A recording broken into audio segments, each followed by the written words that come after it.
दोस्तों एक मरतबा परवेज़ अली भी फिर अदाब करता है।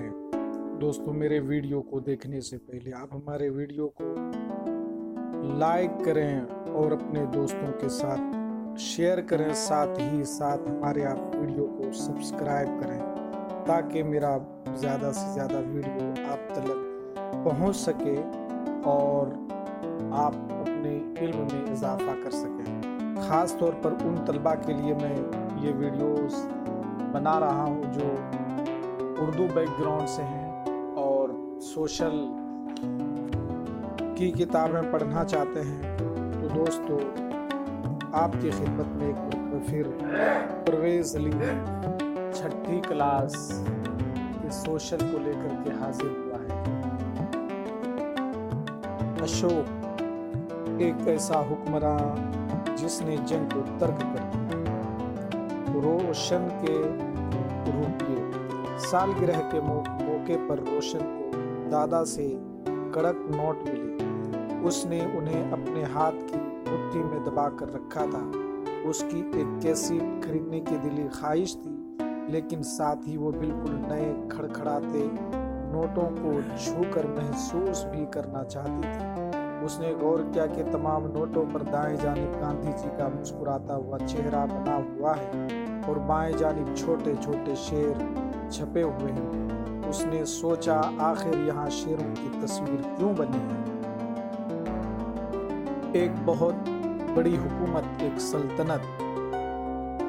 हम जिन शेरों की तस्वीर रुपये पैसों पर देखते हैं उनकी एक लंबी तारीख है। उन्हीं पत्थरों को तराश कर बनाया गया और फिर उन्हें सारनाथ में एक वसी खंबे पर लगा दिया गया। उसके बारे में तुमने बाब 7 में पढ़ा है। अशोक तारीख के अजीम तरीन हुक्मरानों में से एक था। उसकी हिदायत के मुताबिक इस तरह के मुतादिद खंबों और पत्थरों पर उन अहकामात और इत्तलात को उम्दा किया गया था। इससे कबल कि हम ये मालूम करें कि उनकी तहरीरों में क्या लिखा है, चलो ये जहन नशीन करने की कोशिश करें कि उनकी हुकूमत को सल्तनत क्यों कहा जाता है।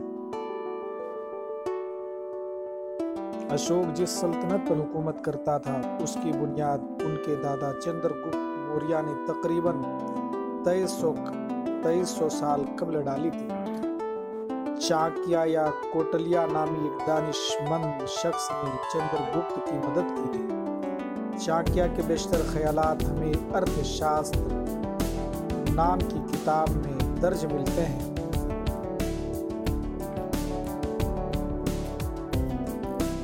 सल्तनत में मुतादिद शहर थे। नक्शा में उन्हें स्याह नुक्तों से दिखाया गया है।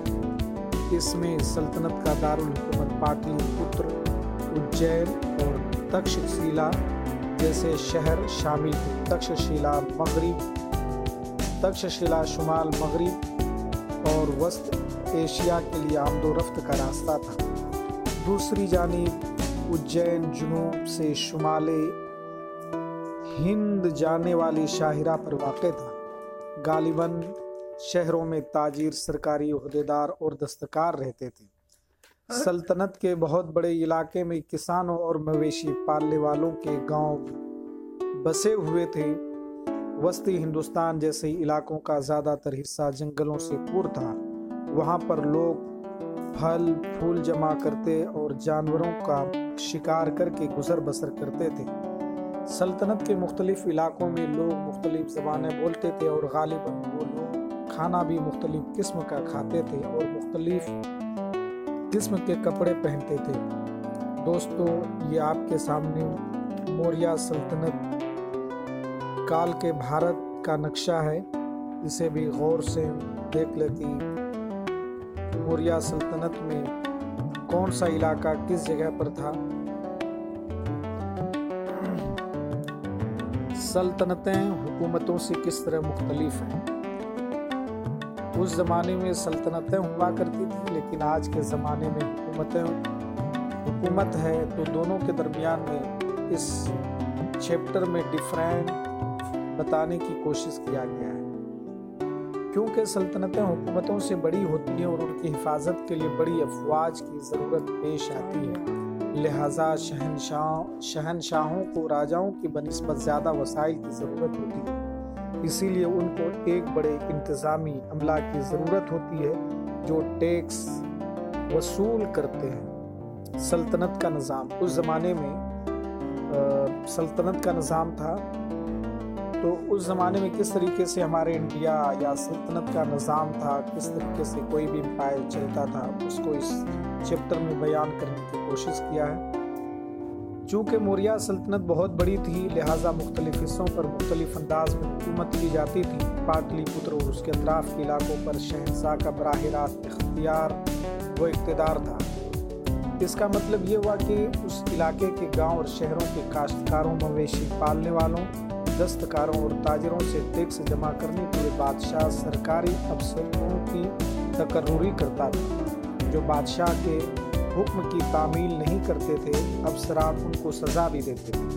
ان میں سے اکثر افسروں کو تنخواہ بھی دی جاتی تھی۔ پیغام رساں ایک مقام سے دوسرے مقام تک گھومتے رہتے تھے اور بادشاہ کے جاسوس افسران کی کارگزاری پر نظر رکھتے تھے۔ ان سب کے اوپر شہنشاہ خود تھا، جو شاہی گھرانے اور اعلیٰ وزراء کی مدد سے سب پر کنٹرول رکھتا تھا۔ موریہ سلطنت کے اندر کئی چھوٹے چھوٹے صوبے تھے، ان پر تکششیلا یا اجین جیسے صوبائی دارالحکومت کے ذریعے حکومت کی جاتی تھی۔ کچھ حد تک پاٹلی پتر سے ان علاقوں پر کنٹرول رکھا جاتا تھا اور اکثر شہزادوں کو وہاں کا گورنر بنا کر بھیجا جاتا تھا، لیکن ایسا محسوس ہوتا تھا کہ ان مقامات پر مقامی روایت اور قوانین کو ہی تسلیم کیا جاتا تھا۔ صوبائی مراکز کے درمیان وسیع علاقے تھے، ان کے علاقوں میں موریہ حکمران محض سڑکوں اور شاہی راہوں اور دریاؤں پر کنٹرول قائم کرنے کی کوشش کرتے تھے، جو کہ آمد و رفت کے نقطۂ نظر سے اہم تھے۔ یہاں سے انہیں جو بھی وسائل اور ٹیکس بطور عطیہ حاصل ہوتے تھے، انہیں جمع کیا جاتا تھا۔ مثال کے طور پر ارتھ شاستر میں یہ لکھا ہے کہ شمال مغرب کمبل اور جنوبی ہندوستان سونے اور قیمتی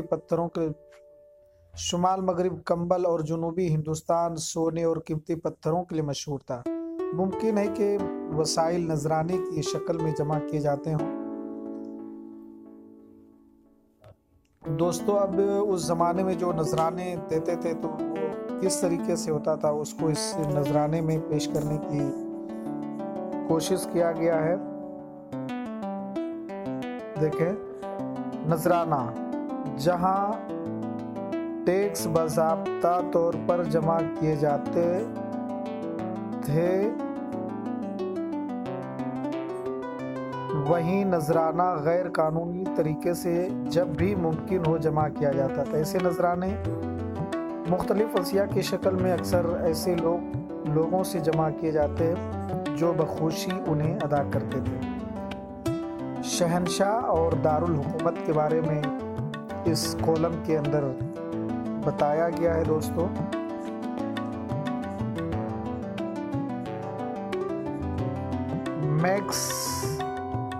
میگستھینیز چندر گپت کے دربار میں یونانی بادشاہ سیلوکس نکیٹر کا سفیر تھا۔ میگستھینیز چندر گپت کے دربار میں یونانی بادشاہ سیلوکس نکیٹر کا سفیر تھا۔ میگستھینیز نے جو مشاہدہ کیا اس کو بیان کیا ہے۔ یہاں ہم اس کے بیان کا ایک اقتباس پیش کرتے ہیں۔ ایسے مواقع پر جب شہنشاہ عوام کے سامنے آتے ہیں تو عظیم الشان جشن منایا جاتا ہے۔ انہیں ایک سونے کی پالکی میں لے جایا جاتا ہے۔ ان کا حفاظتی عملہ سونے اور چاندی سے مزین ہاتھوں پر سوار رہتا ہے۔ کچھ محافظ پیڑوں کو لے کر چلتے ہیں۔ ان پیڑوں پر چڑیاں اور سدھائے ہوئے طوطوں کا جھنڈ ہوتا ہے جو شہنشاہ کے اطراف اس کے سر کے چکر لگاتا رہتا ہے۔ راجہ عموماً ہتھیاروں سے لیس خواتین کے گھیرے میں رہتا ہے۔ وہ ہمیشہ اس بات سے خوف زدہ رہتے ہیں کہ کہیں کوئی اس کو قتل کرنے کی کوشش نہ کرے۔ ان کا کھانا کھانے سے پہلے مخصوص نوکر چکتے ہیں۔ وہ متواتر 2 راتیں ایک ہی کمرے میں نہیں سوتے تھے۔ اور پاٹلی پتر جو کہ موجودہ پٹنہ ہے کے بارے میں اس نے لکھا، बड़ा और खूबसूरत शहर है। ये एक वसी दीवार से घिरा हुआ है जिसमें 570 मीनार और 64 दरवाजे हैं। दोस्तों, ये चंद्रगुप्त मौर्य के ज़माने की बात है। 2 मंजिला और 6 मंजिला इमारतें लकड़ी और कच्ची ईंटों से बनी हुई हैं। बादशाह का महल भी लकड़ी से बना है जिसे पत्थर की नक्काशी से मुज़य्यन किया गया है। ये चारों तरफ से बागात और चिड़ियों के लिए तामीर किए गए बसेरों से घिरा हुआ है। दोस्तों, अब इस कॉलम के अंदर अशोक के बारे में बताने की कोशिश किया है। अशोक मौर्य खानदान का सबसे मशहूर हुक्मरान था। वो ऐसा पहला हुक्मरान था जिसने कत्बों के जरिए अवाम तक अपने पैगाम पहुंचाने की कोशिश की। अशोक के ज़्यादातर कत्बे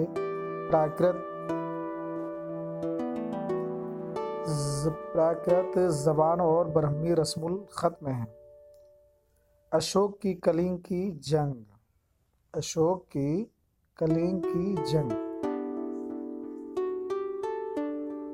कलिंग साहिली उड़ीसा का कदीम नाम है। अशोक ने कलिंग को फतह करने के लिए जंग लड़ी, लेकिन जंग के नतीजे में हुए खून खराबे को देखकर उसे जंग से नफरत हो गई। उसने फैसला किया कि वो मुस्तकबिल में कभी भी जंग नहीं करेगा। वो दुनिया की तारीख में ऐसा वाहिद हुक्मरान है जिसने फतह के बाद मफतूहा इलाकों को वापस कर दिया। साथ ही साथ दोस्तों, अशोक का मजहब क्या था उससे भी हम बयान करते हैं। अशोक के मजहब में किसी देवता की परस्तिश या किसी रसूमात की अदायगी की ज़रूरत नहीं थी। उनका ख्याल था कि जिस तरह वालिदैन अपनी औलाद को अच्छे बर्ताव की तालीम देते हैं, वैसे ही ये उनका फ़र्ज़ था कि अपनी रियाया को अहकामात दें। वो बौद्ध की नसीहतों से भी मुतासिर हुआ था।